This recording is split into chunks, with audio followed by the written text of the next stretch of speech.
Welcome to the Going Mach 5 podcast. I'm your host, Rashad Kenneth Thompson. Thank you much. This is fucking whack.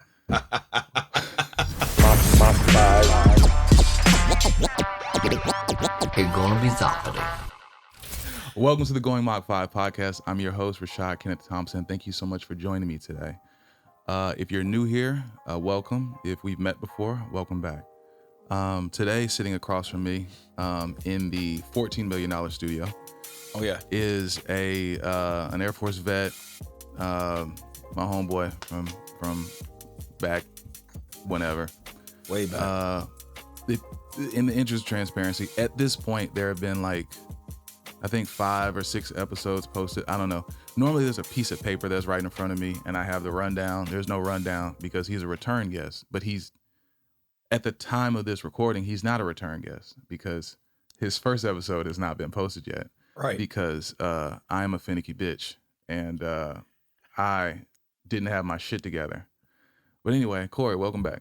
Hey, appreciate it, brother. What Ludacris say? Back for the first time? Back for the first. Hey, I'm back like I ain't never left, man. Yeah, man. I've watched the podcast I did with you for a long time. Right. A long time. Since March of 2023. So I pretty much can quote the damn thing. But so I'm gonna try to not talk about any of the stuff that we talked about before in terms of rehashing things. Right. But follow-ups would be great. How you feeling? Hey, I feel great. I'm rested. I didn't go missing this time. Yeah. I didn't. That's cool, man. I'm glad that I feel good, man. Like, hey, I can't call. I feel good.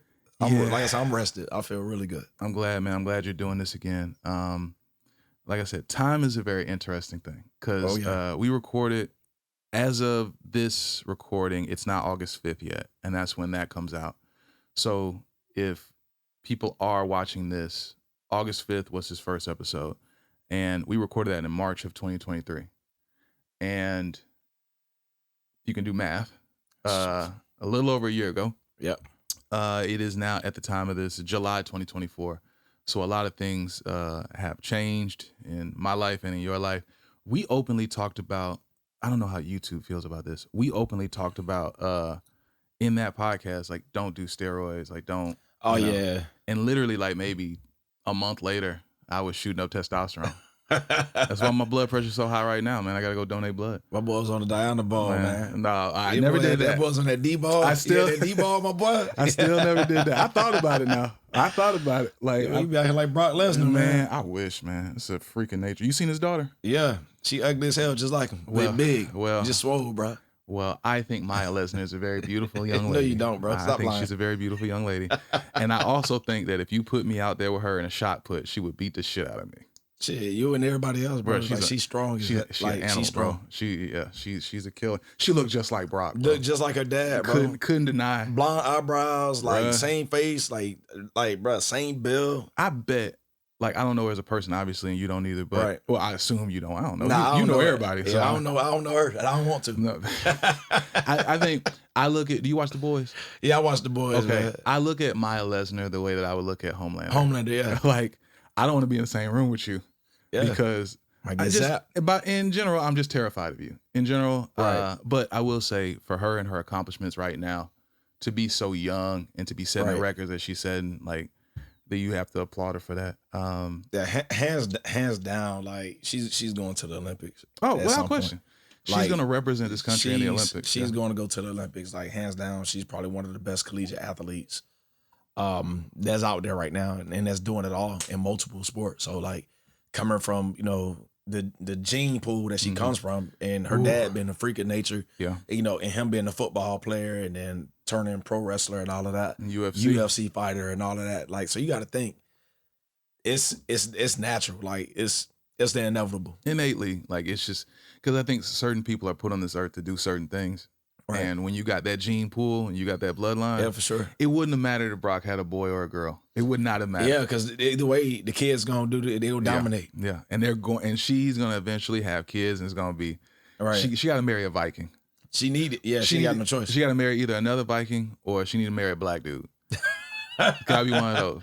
Brock ain't going for that. I don't know, man. He might be cool. I don't know, Brock. I don't think Brock going for that. Or man. Brock might look at it like, okay, this might be good for the brand. Like, right. Okay, like, you can create this superhuman Like, can you imagine a 6'9" LeBron James that's 350 pounds? Just completely rocked up, dog. But you couldn't do that in basketball, though. You wouldn't be able to utilize that in basketball. But in like lifting or wrestling, hell, even football, man. Like Brock Lesnar's grandson, that'd be a crazy defensive end. Like, man, you would think Brock Lesnar would have been better in football. I don't think that he was inherently bad, though. I don't think he was bad. He wasn't bad in football. It was just like, it was a lot of people that was way better than him. But I would have thought but being Brock, I thought he probably would be like a little bit crazier with how he, get off. But, he's just, I mean, when you look at him though, too, we know sports. Every sport is different. Yeah. And for somebody like him, what I mean? He made his mark with amateur wrestling, but I think that's he can inflict as much punishment as he want on somebody. Mm-hmm. In football, they had him on the line. He was a lineman, bro. Like, if he would have been like a linebacker or even a fullback or something where he could be a lot more physical, I think his performance would have been different. I also wonder how much diverticulitis had to do with that. Like, I didn't know if he was suffering from it back then. Because then you start looking at, he had diverticulitis and he was like beasting motherfuckers in the UFC. In the UFC. So what if he didn't? What if he wasn't dealing with that? Right. Like, Brock would have been even more accomplished. I think Brock is one of those guys, like, he's one of those athletes like a LeBron or like a Bo Jackson or a Deion Sanders. There's one name that I'm forgetting. This is an underrated one. A Brian Jordan. Okay. Who multi-sport athletes that, he could have done anything. Allen Iverson. He could have done anything he wanted. I think with time, Brock probably could have been like a Hall of Fame, really whatever he wanted. Right. But I think it's a blessing for any other football player that Brock decided not to stick with that. Right. Maybe he didn't have the passion for it. He lost the passion for it. But you look at guys like him. You got guys like Roman Reigns. Mm-hmm. You got Brock, Roman Reigns. Think Bronson Reed, and he was in Australia, and then came to the United States, and then decided to play some ball. So you look a lot of these guys who turned Goldberg, played for the Atlanta Falcons, People forget that, and he was a UGA, like Goldberg, right? You would think the way Goldberg was sparing people on how just how much intensity he comes with. You would think, why did Goldberg not stick with the NFL? You know what it ultimately comes down to? I think it's skill set. Yeah. Some skills just don't translate with certain people. And it's also different variables. Like I said, passion, probably skill set. Like a guy like Brock, seeing him, his innate understanding of pro wrestling. Right. And like me being just a mark. I'm not backstage. Right. I don't I don't know these people. Right. I don't know the business like I would like to think I do just because I read, blogs and all that. Wrestling Observer Network or whatever. Or the Wrestling Observer rather, or Dave Meltzer, and Brian Alvarez. All I know is what he thinks about a match as far as it being a 5-star, whatever. Right. Which whatever. That's one man's opinion. But I'm not in that industry. All right. But for Brock to have the understanding he has of that industry and to be able to sell the product to consumers, which is what he's there to do, is to entertain. Maybe that was what he was meant to do. And on top of that, without a doubt. Look at him. I mean, that, and so I got a couple of frat brothers that are actually NFL athletes. Two of them are in the NFL right now. And what they always say is that the amount of training you have to do. So people think like after the combine, that's it. They get to just chill. Nope. Like, no, they have their own personal chefs. They have their own personal staff who pretty much, and they have trainers who run them through different regiments and training. And then the thing is that they're constantly trying out. Sure. I never knew that about the NFL. I thought once you were on the team and then once they did the 54-man roster or 52-man roster or whatever it was, I figured, okay, you on the team, you're good to go. That is not true. Because literally they have a practice squad, and who's ever like balling out on that practice squad, if you're not holding your weight, they will literally kick you and put you to the practice squad or just kick you off the team. It's wild.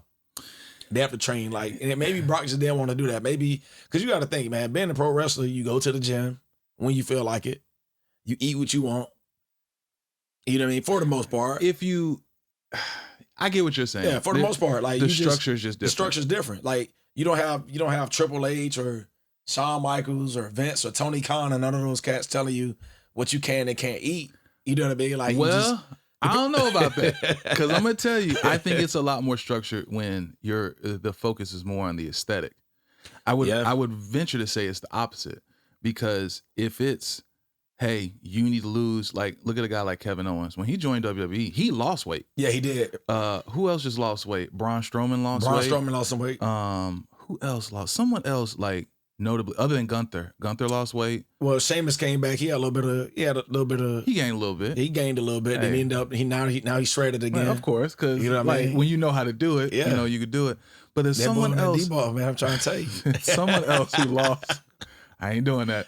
Someone else who lost a lot of weight recently, and was it Jacob Fatu? Yeah, that's what it was. Yeah, Jacob Fatu. Yeah, he did. Yeah. So, like, I think it is a lot more micromanaged there, because in the NFL it's just performance based.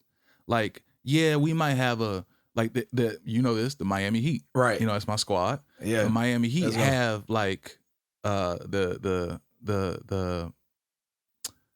for lack of a better term, I want to say the Heat way, but what is it called? You talking about heat culture? Yeah, heat culture. Yeah, it's the heat culture. When they have heat culture, I can't say that's my squad and I don't know heat culture. Yeah, that's heat culture, man. It's everywhere. But you have a body fat percentage like clause in your contract. That's why when Shaq got there, he had to lose that weight. Right. You got to be under a certain body fat percentage to play there.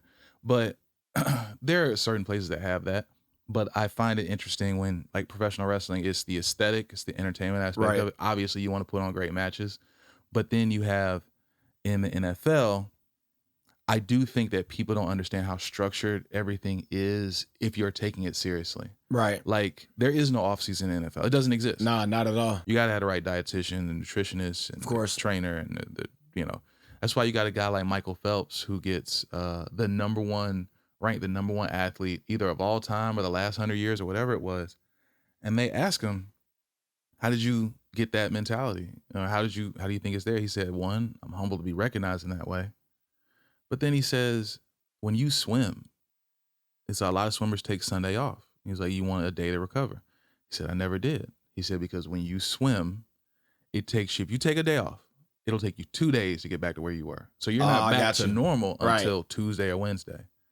And he said, I just never took that day off. He said, do you know how much more training I've done than you now?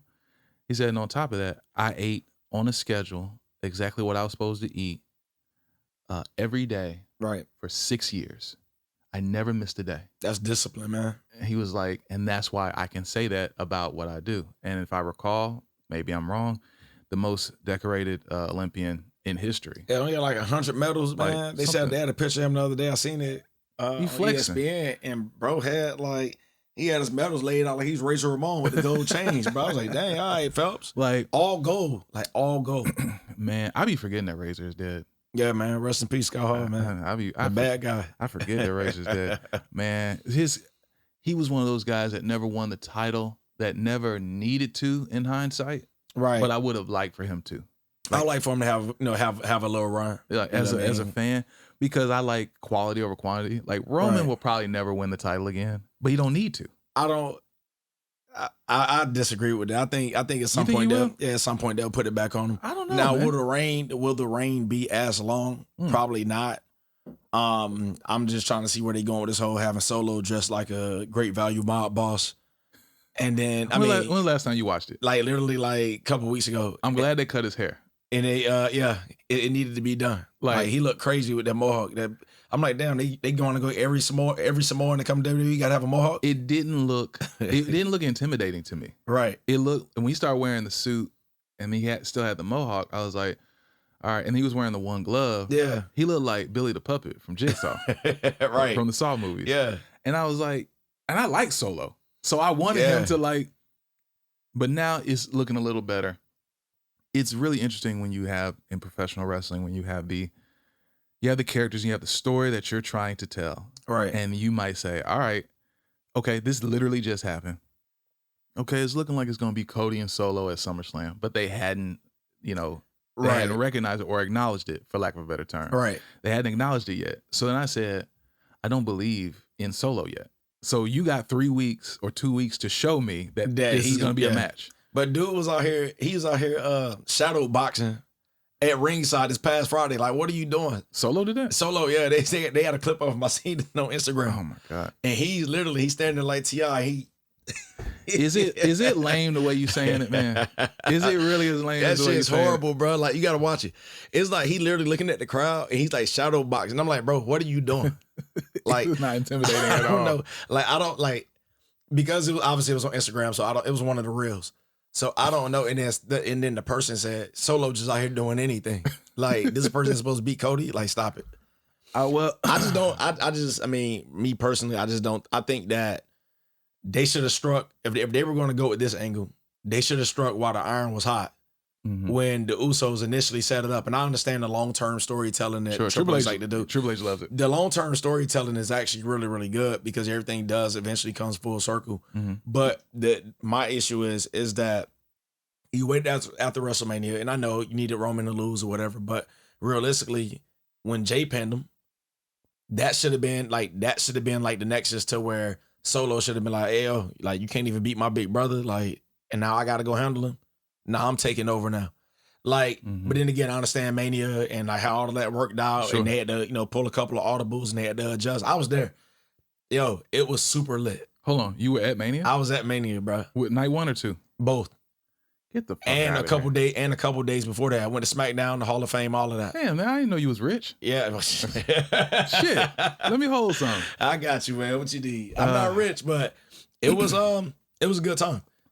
Internally, I was trying to explain to someone the ramifications and what they were looking at.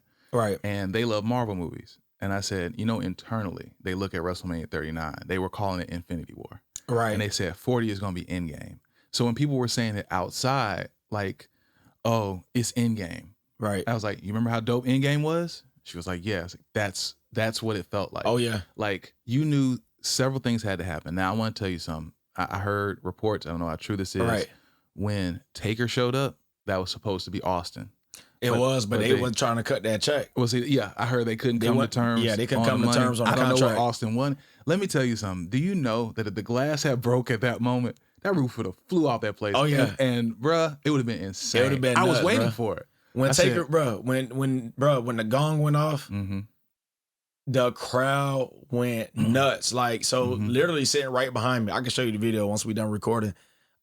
Jake Paul was right behind us. And like when the Undertaker like gong came out, like, cause I kind of turned as I was recording, he's up there like, you bro was like, he's a fan. You know what I mean? It was so crazy. But I think, man, if that glass had broke, it would have been a wrap. I think technically, I mean, they should have used Taker and him, if they could have came to terms. But storyline wise, you could, if you want to reach, it makes sense for for Taker to come out because his yard and he retired him, whatever, cool. But the history between Rock and Austin, that would have been like, it would have been perfect for him to show back up. But they did it the way they did it. When you talk about cinema, you had 2 champions on 2 nights where both of them took their eye off of the championship because they couldn't let go of the past. Yeah. And they both lost their championship. They both lost their titles because of that.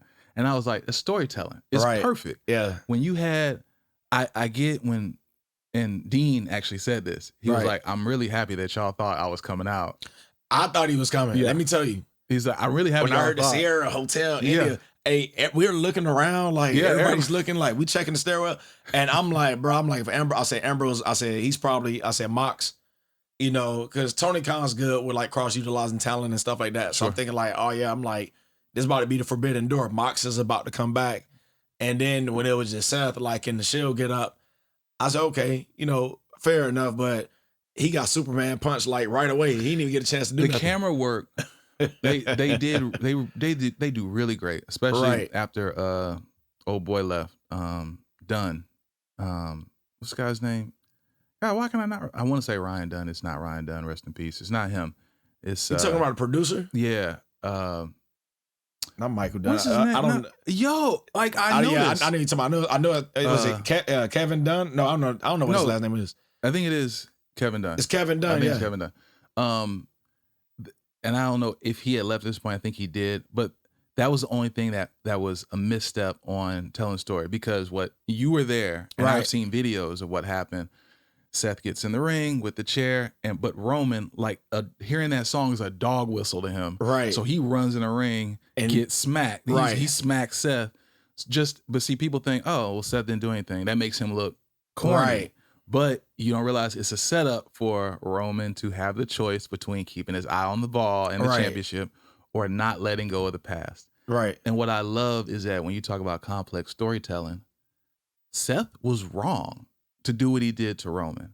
And Seth takes responsibility. I created this monster because he had been saying that. He had been saying that for a while. Like, I'm the reason why he's like this. Right. And he is telling people to acknowledge him because it's rooted in insecurity. Right. It's rooted in insecurity because every time, like, people booed him left and right when he was trying to be a good guy. Right. I said nobody wanted that, man. When he came back and he had the new veneers and shit. I was like, oh, this our guy. This our guy. They said, this is our guy. When he was just wreck everyone and leave, I was like, all right, yeah, cool. He showed up. I loved it. Like, he just smashed, rest in peace, Bray Wyatt. No, he smashed Bray. Actually, the way they had him squash Bray, I'm not gonna lie, like the way they had him squash Bray, I was kind of like, okay, you kind of making Bray look a little weak. Yeah. But at the same time, it's like, it was so believable because he had that chip on his shoulder. And it's like, look, bro, like, you will acknowledge me. Like, I love how it was when he doesn't get acknowledged, he just has that look like, and when people don't fall in line, it's so rooted in insecurity. When they lost, when Sammy got pinned, I was his tag team partner. Oh, yeah. When he gets on SmackDown next time, he's like, some say we lost. And he gives that nervous laugh. Like we didn't lose. Like Roman's faces were so great, being that insecure boss that was like, hey, I need you to fall in line. Like, I need you to do this for me. So he gets his choice between, okay, the guy in front of me, even through all this nonsense, I can still beat him, or my past. And you, Seth, acknowledging, again, for lack of a better term, that he's the reason why he's like this. Right. Like, and hey, I know how to get in his head more than anyone else. Of course. He was like, and when he tells Cody, I'll be your shield.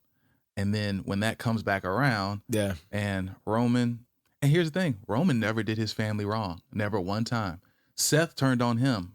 And in his mind, Sammy turned on him. Right. So he's just like, yo, I welcomed you into my family and I got stabbed in the back twice. And he just can't let it go. No, like, it's like, that's what fuels it. That's what fuels fuels But I get it. That's the reason why the villain is so understandable. Right. Because even SmackDown after Mania, when Roman was gone, when Paul says, hey, this is from the tribal chief, Cody Rhodes is the champion. Cody Rhodes won.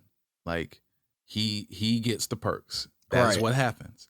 And there was this accountability. I'm not the champion anymore. Right. And then Solo wasn't taking that. It's like, oh, are we going to go see about Paul? Like, nah. Yeah. Tribal chief says that's his office. He is the champion. Right. He gets that. And Solo not being able to handle that and then being like, I'm the tribal chief. I'm the tribal chief. But it was set up before with Roman saying, you're going to be the next tribal chief. Yeah, he did. Yeah, he already set that up. Yeah. So they knew what they were doing. But it's just not, but to me, Jake, it would have made so much more sense to have them wrecking shop and all of that, and then introduce Jacob Fatu as the new tribal chief. That just in my personal opinion. Think so? Oh yeah, without a doubt, his in-ring ability, and I'm gonna tell you, Jacob Fatu was actually delayed, not just because of his legal issues and stuff like that. Because he a gangster, but he was actually delayed because there was some concern that he was gonna overshadow Solo. And I'm gonna be honest with you, he's doing that now. They're doing it in the manner of kind of like he's turning like Solo's turning his like what do you call himself, the Samoan werewolf. Mm-hmm. So he's turning his wolf loose or whatever the case may be. But bruh, every single time, I'm gonna tell you, I like Solo a little bit, but every single time Jacob Fatu is just near a ring or doing something, you can't take your eyes off of him. You can't take your eyes off of him. You know who that man. Reminds me of? Who that? The Rock. Oh, yeah, for sure. He was in the Nation. Yeah. And I was a kid. I was maybe 10, 11. Right. So I didn't know necessarily what I was looking at as far as like, oh, this guy's with this group to get himself over. Because I wasn't a fucking mark back then. Right. But now, like I can look back on that as a kid and say, oh, whenever I see Mark Henry, D'Lo Brown, The Godfather, Farouk, and The Rock. I can't keep my eyes off The Rock. Off The Rock. I just can't. So like The Rock's faces he's making just being like exaggerated off to the side whenever Farouk says something, or when he gave Farouk that picture of himself. Yeah, that was funny as hell. Man, The Rock is funny, bro. Like he's out of control. When I saw that, I was like, all right. And I was familiar with Jacob Fatu beforehand, Fatu beforehand. I'm pretty sure he's corrected someone that we're all saying his name wrong. And he did an interview with a guy, and he told the guy, "Thank you for saying my name right." And I remember hearing it and being like, "Oh, that's not how I've been saying his name." So whatever. Right. But like from an athletic standpoint, from a talking on the mic standpoint, he's like, to me, just pardon the phrase, he's a nigga to me. Yeah, like, sure, yeah. Like he and I mean that in a good way. Yeah. Like just the way he talked in a promo is not like all this exaggerated. Nah, bro, he coming right at you, bro. Like he straight from the hood. What he say when he said, "Hey, like real shit, I'll dog walk your bitch ass." Yeah, I was like, damn. Who is this nigga? I was like, who is this, bro? Like, where did you get him from? Yeah. I like him. But I mean, we'll see how it plays out. Like I like Solo. When I watch Bloodline stuff, it's not for Solo. I think what is going to happen at SummerSlam, I think we all know who's coming back at SummerSlam. Yeah. The head of the table. But I don't think he's going to come back at SummerSlam. You don't think so? I don't think he's going to come back at SummerSlam. They just signed Hikulo. Oh, yeah. So he may be the one. Now, Solo won't win the title, but that's why I think he won't win the title. I think Roman's gonna show back up. But they got it. So where they go fit the Samoan Giant at? Like literally, he just signed. So where they go put him at? I think because Jacob was put on ice for a little bit when he signed. Yeah. It wouldn't be crazy to wait 2 more months or 3 more months to Survivor Series. But the question would be, and then whose team is he on? Is he on Roman's team? And then Roman that's their job. And then now Roman pulled the Usos, and then we get Zilla. We get Zilla and Sami Zayn. This is what I think we do get. I think we get because the crowd, this is gonna happen. Right. When Roman has the Usos and there's like one person left, and then fucking Sami Zayn music hit, the crowd's gonna go ape shit for that. Oh yeah, for sure. It's going to go crazy for that because the dynamic of a year, or 2 years changing. Right. But no, I think ultimately, Roman's coming back at SummerSlam because he not coming back at Survivor Series. He would only come back in the Big Four. Right. Yeah, he's only gonna work. He's gonna work the big shows. So it's gonna be stuff. It ain't Rumble. It ain't WrestleMania. It ain't Survivor Series. It gotta be SummerSlam. I think he comes back at SummerSlam. He's the reason why because Solo been taunting him. Yeah, Solo been talking crazy like I gotta win this back because you lost it. Yeah, and like Roman, blaming him. Yeah, Roman gonna come back at SummerSlam and watch. He gonna come out of nowhere. Or you know what's gonna happen? What's that? It's gonna be Cody, Solo. It's gonna be an overbooked mess. Like Mania. Yeah, everybody's gonna be coming interfering. They're gonna be laid out, and then that music gonna hit, and the crowd is going to go ape shit. Yeah, and that'll probably be the biggest pop ever. Like that'll probably be the biggest pop ever, bro. Like if when he comes back, he will have a crazy response from the crowd, man. Like, and you could definitely tell that the product is different, like without him.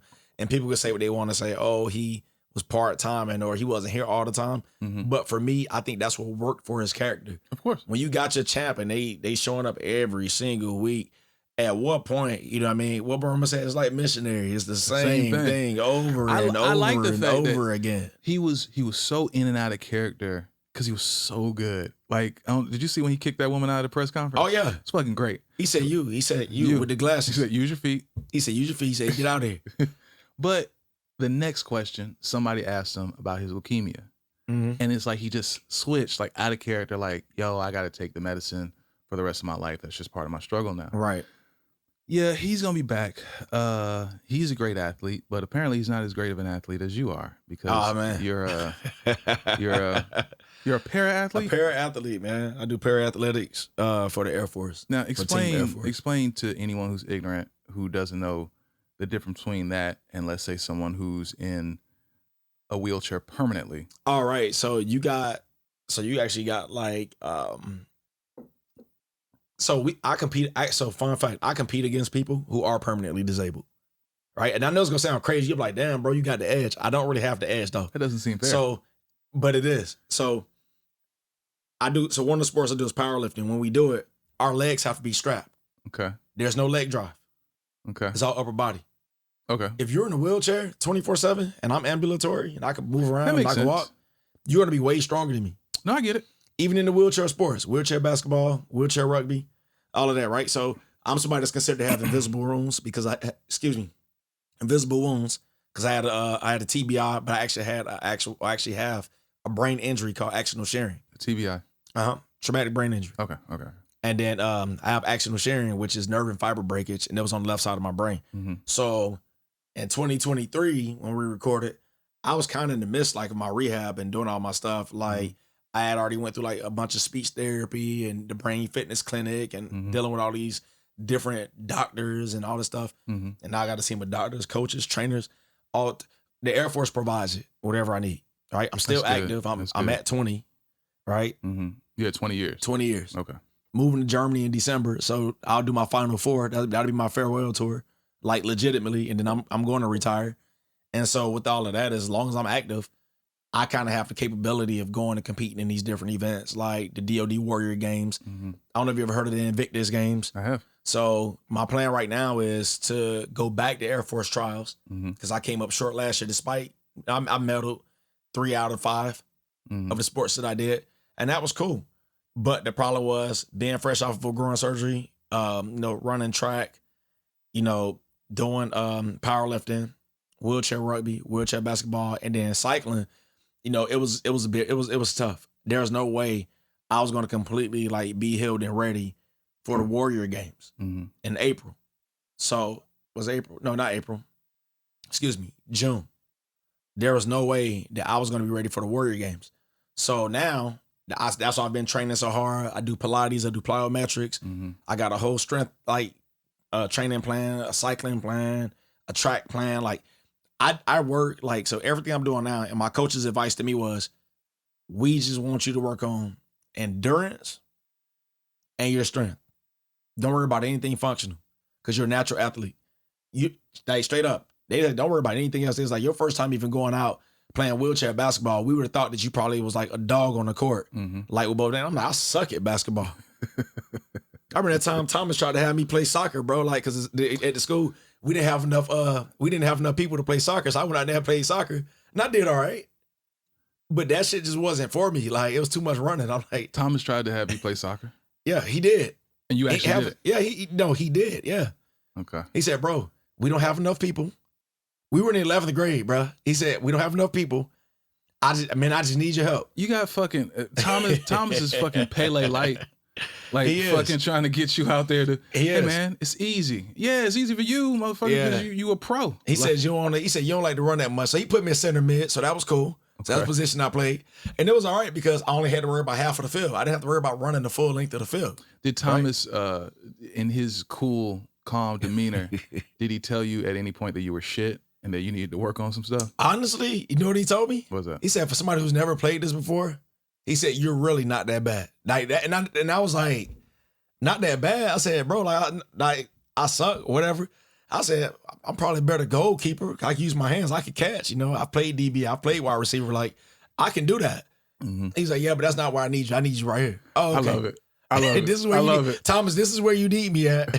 That's not where I need you. So you can just go ahead and get that shit out your head. Yeah, just go ahead. You're not going Let over go there. of that dream. You're going to go right here in the middle of the field. I'm killing it right now. Because and he'd always say, because you quick and because you fast, you're a deterrent.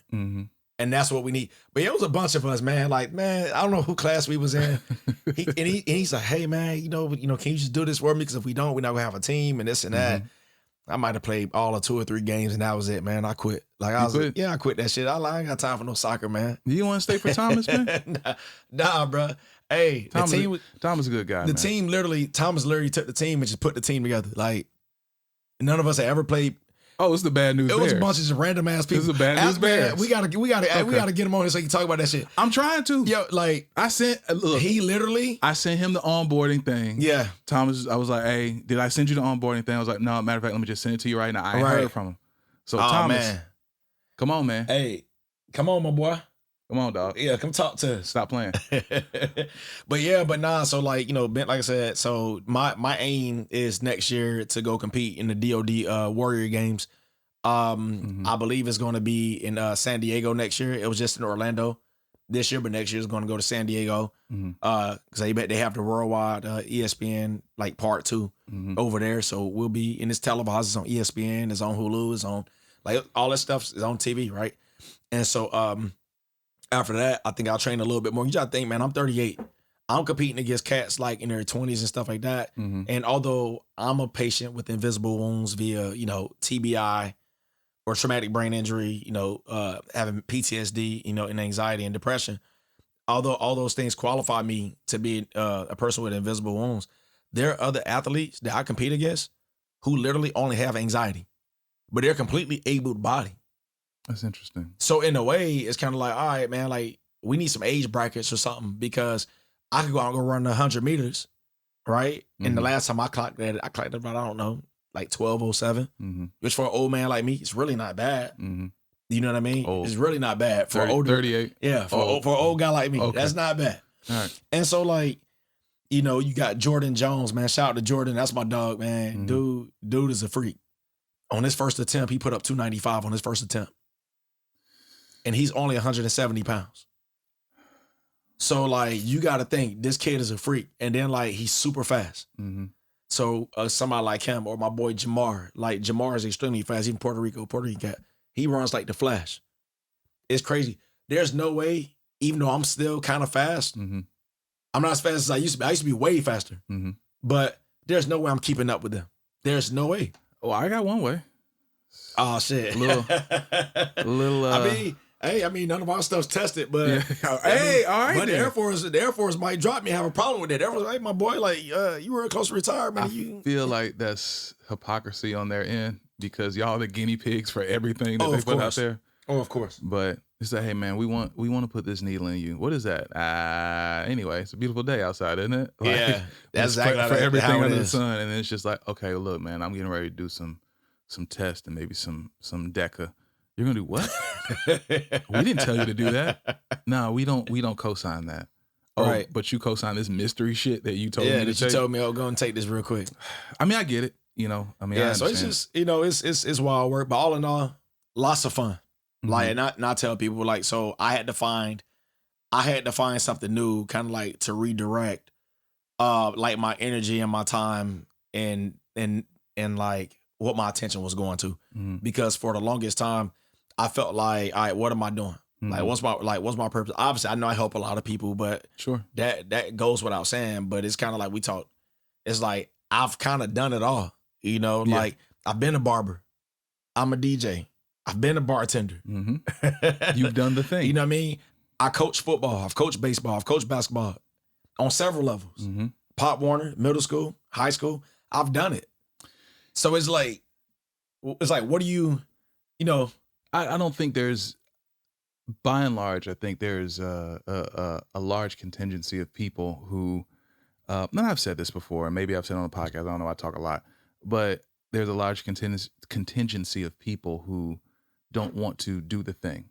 Right. Sometimes people fear failure, so they just don't go do anything. Yeah, of course. And then you have people who fear failure like me, who just, I fear it. Or at least I got older. When I was younger, I would fear failure to the point where, okay, I just make sure I don't fail. Right. Then I changed it to, I don't care about failing, because I either win or I learn.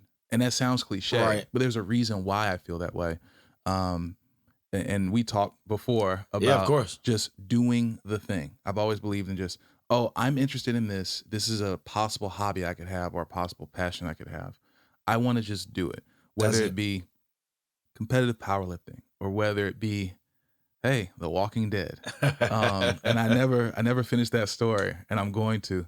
Or whether it be, you gonna tell us how you got clipped on The Walking Dead, like how it happened? Yeah, I'll tell you. Whether it be, music, being a music producer, and wanting to be the next Pharrell, and just thinking that was my calling. And then everything you do, and I tell the anecdote about Jamie Foxx, when Jamie Foxx is on Joe Rogan's podcast, and he talks about tools in his tool belt, and I'll probably tell that in a second. But everything that I've done, every skill set that I get from doing the thing, are things that I take to the next thing. Of course. Doing music, I know how audio is supposed to sound. So when it came time to do this podcast, or to do a podcast in general, it was, I got the audio part. I don't have to pay anybody to do that, because my ear is trained. Right. I know how that's supposed to sound. and I'm not a master at it, but I am a professional because I was a professional for a very long time. Right. I need to die in a Saw movie now. But who would you want to be the one to kill you though? Like, oh, I don't care. Like, I would love for it to be a Jigsaw trap. I feel but like what kind of trap though? Like, you know, you got some crazy shit. I want to man. get cut in half. Oh, you want to get split? Oh, that's crazy. I want to get cut in half, man. I want it to be most gruesome, graphic, terrible thing. Yeah, that's crazy. I want to get ripped into a bunch of pieces. I don't know if I can say that on YouTube, but I need it. You probably can. I mean, but that's wild. Yeah, man. The idea of dying such a gruesome death in a Saw movie is exactly what I want. We'll see. You know, and Saw is, you know, dope franchise. Like you said, they shaking back. They making a little comeback. They, you know, that's my favorite. That's my favorite horror franchise. Shauna and I are very big very, very big fans of it. And you know, they're filming another one. Yeah. At the time that I recorded, Shauna, she hadn't seen it, but she's seen it since. Did you see the new one or the newer one? I have seen the newer one. Yo, man, I ain't gonna lie. When I watched it, I was like, man, I don't like this shit. Like, yeah. Someone had to tell me, hey, so what didn't you like about it? And I was like, well, I did like this, and I did like this, and I did like this, and they were like, sounds like you liked it. Sound like you liked the movie, yeah. Yeah. But yeah, you compete against disabled people. Yeah, that's pretty. You know, I'm glad you added the context of. Well, I mean, I'm disabled too, so like, it's not like I'm like are you regular. Disabled? I am, man. You know, I'm a little slow, bro. Okay. I'm like Ice Spice, man. I'm missing a couple chromosomes. Oh my goodness. I don't know if I can say that on. I don't know, but we're gonna find out. I'm sick of Ice Spice, bro. Like, why? Her and Ugly Brown or whatever y'all call that other rapper. Who? Ugly Brown. Oh, Sexy Red. That's what y'all call it. Yeah, Ugly Brown, Doodoo Brown. I'm not I'm gonna tell you, I'm an Ice Spice fan. I know you love Ice Spice. That's not true. Yeah, bro. I love the aesthetic of Ice Spice. Yeah. But I will say, the aesthetic of Ice Spice is really all I'm a fan of. With her, all she doing is twerking, bro. We could go, bro. We could go to Magic City. We go to Strokers right now and see chicks there 1,000 times better looking than her. We could go to a different unit in this. Yeah, I like I can only form an opinion about what's in front of me. Right, I got you. Not the hypothetical girl that we could also find. I think she's pretty. Pretty ugly. Ice Spice is not pretty, bro. Like, I'm standing, bro. I'm down that hill. That's fine. Like that's fine, man. Yeah, I think she just. I mean, I get it. She's like a snap turtle, bro. Like, I mean, she's not for everybody, man. I think she's not like pretty. Like, there is a certain echelon of. I've heard a woman talk about a man this way, where she said she's pretty much letting you know she could be bought, but she pretty much said when you meet a certain type of man, and not a certain type of man, excuse me, a man with a certain amount of money, she was like, you don't know what you would do. Which I'm like, oh, so that's your key point. Like, right. He has a lot of money, so he gets more leeway with the stuff that you would or wouldn't do. Right. For me, I think she's pretty. You cannot. Yeah, that's fine. And we can agree to disagree. And it's cool. I mean, but she's not like pretty. Like, oh, I would ruin my relationship over her. Well, yeah, of course not. Like, I wouldn't like. Oh, I got to have that. She's so fine. I got to have her. And when you start speaking in terms of that, right? Mm-hmm. And my wife knows this. Glorilla, especially because I've done events where I was like a little guest judge for a step show at Delaware State, and she came.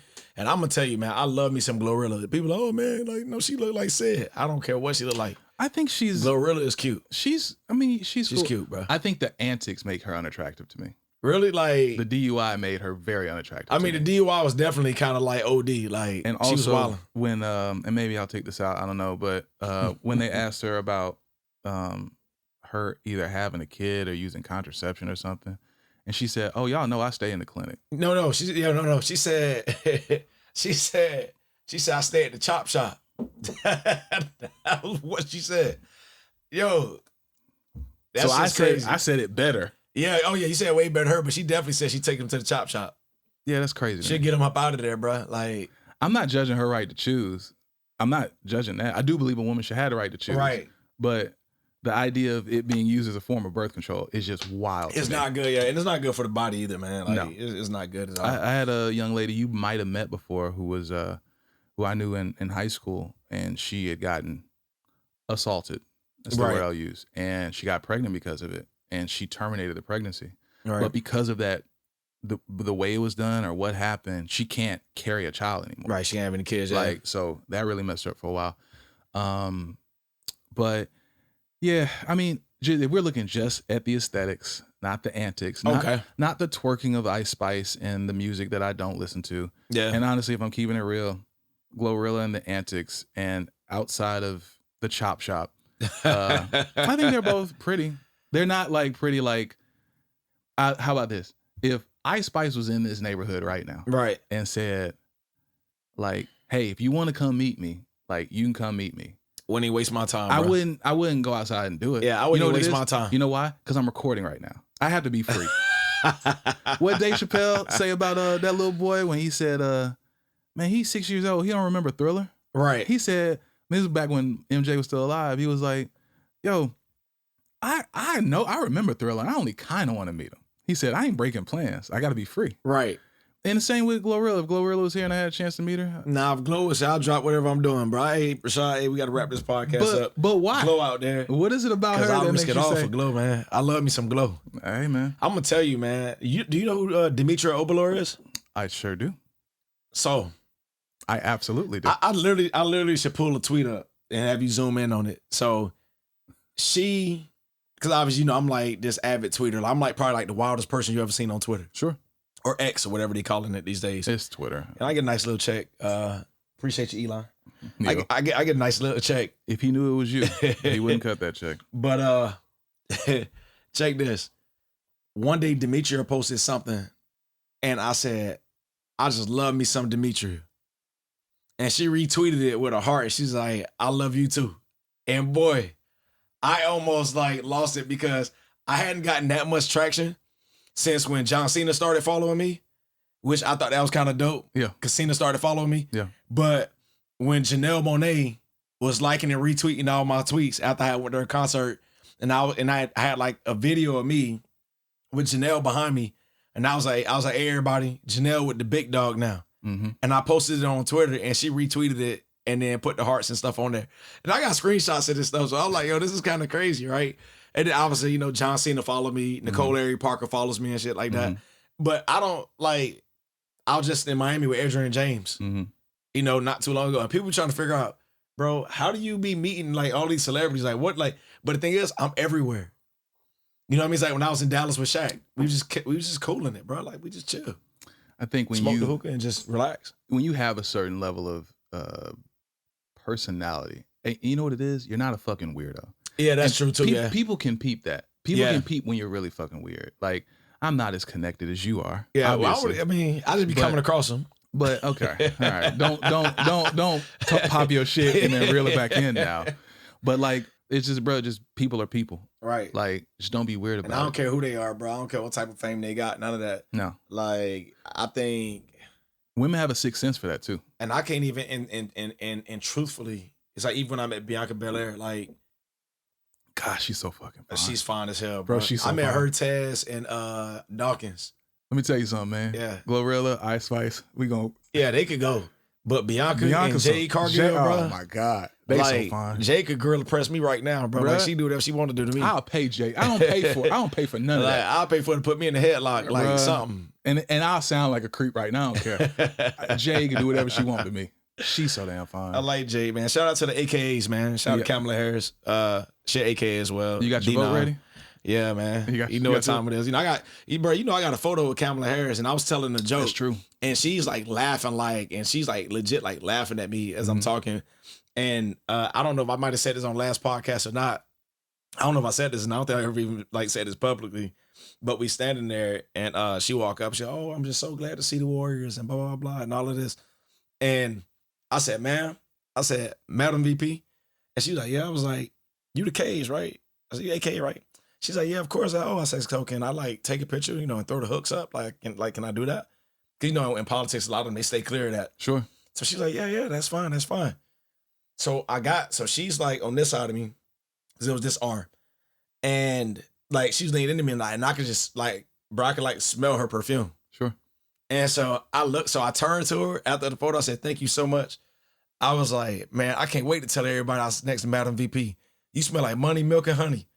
And she starts laughing, bro. Like, she starts, like, laughing her ass off. And then, you know, Brittany standing there, and she's like, bro, you wild. Like, really? The vice president?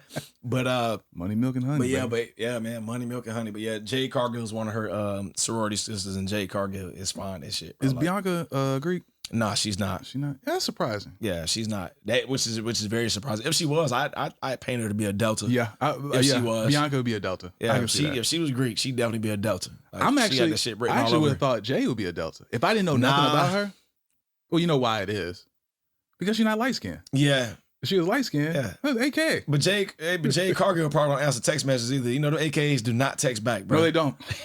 They do not. They do not text back, bro. No, the fuck you don't. For the AKs out there, learn how to text back. They won't. Because most of them light skinned. They don't text back. That shit, when I see people who have like 1,000 unread text messages, I just be like, how?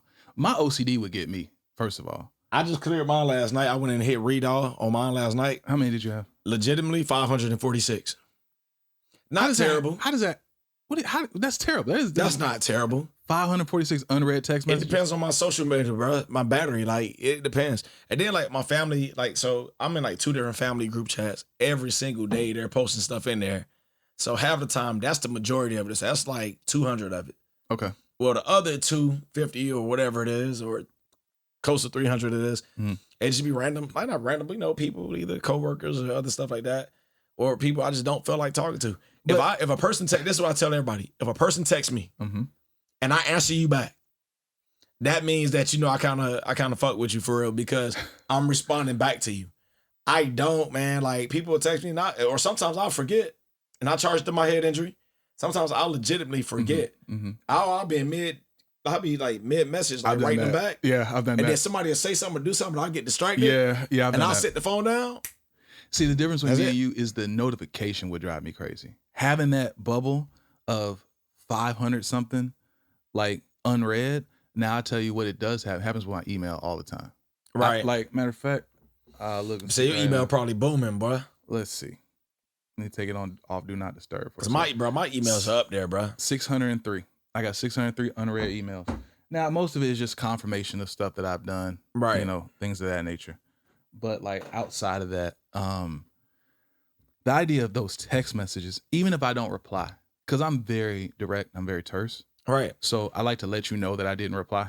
Like, that I read it, that I didn't reply. So, like, they got to re-receipt? Like, they do like me, you read it, and then just purposely don't reply back? You know what it is? This is where I messed up. I have read receipt on my iMessage on my Mac, but I don't have it on my phone. So sometimes I'll read something on my Mac, and it'll be a person that I mean to respond to. Right. They'll say read, and they'll think, oh, he ain't. But I tell people, double message me. Blame it on my head, not my heart. Right, I got you, like, just double message me. Like, if you hit me and you don't get me, it's fine. But, yeah, I bet Jade, before she was with Brandon, I bet. Yeah. Like, she just wasn't replying to She probably wasn't replying to nobody text. Super fucking cool. Yeah. She seems super cool. And Bianca seems really cool, she's too. So down to earth, man. Yeah, like, she's super dope, bro. And they both fine as fuck. They both fine as hell. Let me tell you something. There's Ice Spice and Glorilla, and then there's a different echelon that Bianca and Jade are in. I ain't gotta die on the Ice Spice here. Now I tell you, Bianca or Jade was here. Oh, bro, this podcast is a wrap. I'd be like, bro, oh yeah, we done. Hit the stop button. I'd be like, don't trip on no cables on the way out. Yeah. Like, Corey, I've had enough of your time. Because I'm running like the Ultimate Warrior, but I'm out this bitch. I'm gone. And you able-bodied. Full speed, yeah. So you can now you wheel your ass down there. You probably faster in the chair. Give me a chair. But yeah, man. Nah, man. Yeah. So I'm surprised Bianca's not Greek, but you would think so. You would think so, but she's not. At least not to my knowledge. I don't have no. Tennessee State? Is that where she went? Yeah. Okay. Is it TSU? Yeah. Okay. TSU. Yeah. Yeah, but yeah, man. Hopefully one day you will be as intimidating on the court as Solo Sikoa. Yeah, shadow boxing after I get me a score. Shit, crazy, man. I have to see it. You have to watch it, bro. Like, he's just. I like Solo, man. I like him. Maybe I'm not necessarily liking the portrayal of him right now. I feel like this is bad. I feel like Solo to me was just his character is the bridge to Roman coming back Like he got the ball for 6 months. Right. And then it's the bridge to Roman coming back and this Jacob Fatu guy. Yeah. Because Jacob, he literally can do everything. Right. He got the look. He can talk. He got the athleticism. Right. Yeah, he's a monster, man. When you talk about the future of that company, Jacob's going to do some great things for WWE. I mean, as long as, right, outside the ring, like everything is all good, I'm pretty sure it will be. Yeah. Where'd you meet Bianca? In Philadelphia. Like it was like a meet and greet? Access, yeah, look, a meet and greet thing, like at All Access, WrestleMania World. Okay. So yeah, man, bro, I got a video, bro. I got literally a video from me, probably about where I'm at from you to LA Knight. Like, I like him. Just marking out, man. I mean, he did. What Roman told him, he a cheap cosplay of his cousin. I mean, I do think LA Knight is like a hybrid between old Rock and I don't know, Stone Cold. I guess he tried to combine both characters or something. He worked under the Rock. Nah, I never knew that. Rock, my understanding is, and don't quote me, but on the old WWE games, like not even that old, LA Knight did the voice for the Rock. Oh wow, I didn't know that. And like you can tell if you go back and look. That's what I heard. I'm pretty sure that's true. But he also worked under him. Like he either studied under him or he learned. That's why his promos sound like that. That's why he sound like the Rock, because he already had that voice. But like his promo style, especially when he was in TNA and he was not LA Knight, but he was I don't remember what the hell his name was in TNA. TNA. It's so funny. Like you have somebody for so long. He's LA Knight for so long, and I can't remember what his name was in TNA. Because it clearly wasn't Max Dupree. It wasn't Max Dupree. Nah, it was, and this is gonna bother me. He was Eli Drake. Oh yeah, Eli. Yeah. Like when he was Eli Drake, like my understanding is he was associated with The Rock, and that's how he learned his promos, and that's how he studied his promos. I don't know how true that is, because if you're wrong, the internet will come for your head. Oh yeah, they definitely gonna be on your neck, bro. Actually, he wasn't a protege of The Rock. Educate yourself. Right, you're wrong, buddy. I'm shaking. Like right, like relax, bro. Like people be. I tell you, you say you watch The Boys. Are you all caught up? Yeah, I'm caught up, man. Okay. There's a guy named Corey Nowell whose content that I love, but he does content for Real Rejects a lot. Okay. And they did a reaction to the season finale of The Boys, or one of the episodes from this season, season 4. And he said that he was talking about the left and the right. And he said it's so interesting how he said based on The Boys, the left is so well versed in being unforgiving. Right. And not understanding, and like even amongst themselves. He said, and meanwhile, the right, for all their faults, if you just believe what they believe, they with you. Yeah. Like as soon as you just echo a sentiment that they like, they support you and they down for you, whatever. Right. I think people in general are just nuts. Yeah, they crazy as hell. People in general are just crazy. They gotta figure out what they gonna do with my boy A-Train, man. Yeah, I'm gonna tell you what I think is gonna happen. One, his redemption story is beautiful. Yeah. It's perfect. And I think he dies in the last episode. Yeah, I think they'll get him up out of there. I think he dies. That is his full redemption story of him being a hero. Yeah. He's going to sacrifice himself the way that we were first introduced to him. Yeah. And he ran through, Robin. Yeah. He's going to sacrifice himself. And maybe Homelander is going to be weak because of the virus. And part of taking him down is A-Train's going to run through him. Yeah. But from a narrative standpoint, it makes sense for Butcher and Homelander to finally have that final fight that they talked about. Yeah, they have to, man. Like they got to finish it because Butcher ain't no joke, bro. It's too many people that have beef with Homelander for it just to be one person. Hold on. So what killed me, and I'm saying this because you already caught up, and sorry for any of y'all who's not caught up. When they had that poster of his son and they was gonna name him Homeboy. Bro, when I tell you, I was weak. I was like, wait, what? And there was a Homeboy and he had the little suit on. Mm-hmm. And I'm like, yo, this is crazy, bro. Homeboy. Whoever writes for the boys, mm-hmm. they have a very, very, very, just twisted. Vivid and twisted imagination. I love the fact that The Boys is written so well that it makes fun of the left and the right. Oh, yeah. And it's just like Shane Gillis. It makes fun of the left and the right, and the one side is not smart enough to realize that they're being made fun of too. Right. Like, I don't know. All I know is that I love everyone being made fun of. That's why I love South Park so much. Yeah, man. Because I think there Classic. are sides in general. I don't think anyone is all one thing. You can't be. That's a fact. I'm a centrist more than anything. My loyalty is not with a party or a side. Right. My loyalty is with what I deem to be common sense. Yeah, of course. What's next for you in the military? I said I'm going to Germany for 4. That's it. I'm gonna go over there, Spain, Ireland, Germany, chill. 4 years. Do you know German? No, I don't speak no German. They better learn how to speak English, man. I ain't got time for that. I love it, man. So this is my thing. That's a true American. So this is my thing, right? Like every country I've ever gone to, like I've attempted to learn the languages, but that's why I like being stationed in the UK because they speak English. Now, a different version of English. Of course. They add used to everything, but it's cool. So, but with that, but now honestly, man, I'm gonna go over here. I think I'm gonna be in charge of somewhere about 120 people. And then we'll run our operations. It's a fighter wing, so we get a lot of work, get a lot of business going in and out of there. And then I'm just gonna retire at 2028. Ooh. And so that'll put me at 24 years. Damn, man. My retirement will be a little bit better because it'll be at 65% of what I'm making now. So I'll get, I'll be all right.